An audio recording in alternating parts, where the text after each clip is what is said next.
बिस्मिल्लाहिर्रहमानिर्रहीम। अस्सलाम वालेकुम व्यूअर्स, आज आपको मैं माइक्रोसॉफ्ट पावर पॉइंट के इस्तेमाल करने के तरीक़ाकार के बारे में बताऊंगा कि आप इसको कैसे इस्तेमाल कर सकते हैं।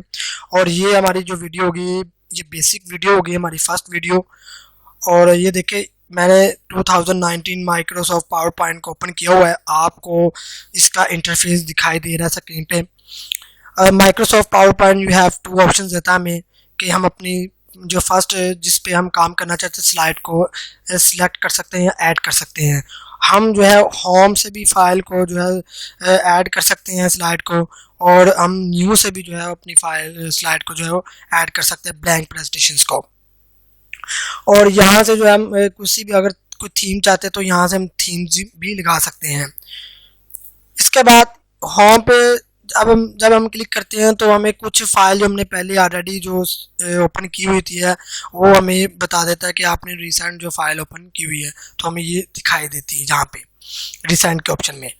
तो हम क्योंकि मैं ब्लैंक प्रेजेंटेशंस पे क्लिक करता हूँ, तो ये देखिए फर्स्ट मैं आपको यहाँ पे बताऊँगा कि जब हम अपनी फ़ाइल को सेव करते हैं तो हमें यहाँ पे उसका नेम शो हो जाता है।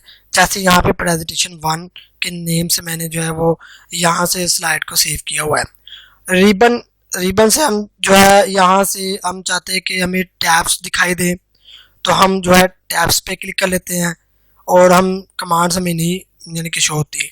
हम चाहते हैं कि हमें दोनों शो हो, तो हम जो है कमांड्स और शो पे दोनों पे क्लिक करते हैं, तो हमारे पास वो कमांड्स भी और जो है वो टैब्स भी शो हो जाते हैं।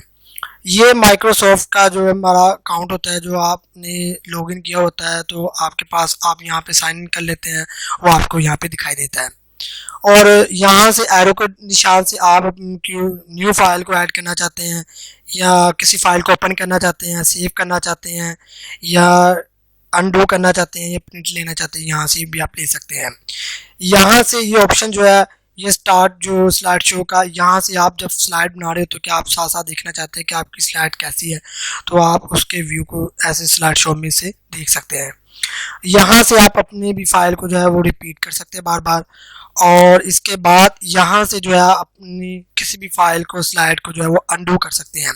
और ये सेव का ऑप्शन है, यहाँ से आप जो है फाइल को सेव कर सकते हैं, कंट्रोल ऐसे भी आप कर सकते हैं। ये हमारी स्लाइड लेयर्स है। यहाँ से जब हम अपनी स्लाइड को ऐड करते जाएंगे तो हमारी लेयर में जो 1 बाई 1 जो स्लाइड शो हो दिखाई देगी हमें।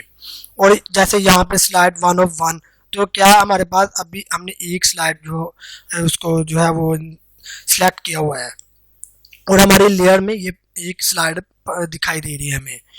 और ये इसका जो है इंटरफेस है, यहाँ से 2019 का मैंने ओपन किया हुआ है ये माइक्रोसॉफ्ट। और ये थोड़ा सा डिफरेंस है इसमें 2010 और 2019 में, बट ये सेम एज इट है। तो ये थी हमारी आज की फर्स्ट वीडियो, ये हमारा था आज का इंट्रो। और नेक्स्ट वीडियो में मैं आपको बताऊंगा कि आप कैसे जो है न्यू स्लाइड को ऐड कर सकते हैं। अगर आपने मेरे चैनल आओ सीखे सब्सक्राइब नहीं किया अभी तक, तो इसको सब्सक्राइब कर लें और साथ लगे बेल आइकन को दबा दें, ताकि रोज़ाना की बुनियाद पे आपको इस तरह की वीडियो मिलते रहे। अगर मेरी वीडियो अच्छी लगे इसको लाइक कर दें, शेयर कर दें, कमेंट्स कर दें। शुक्रिया।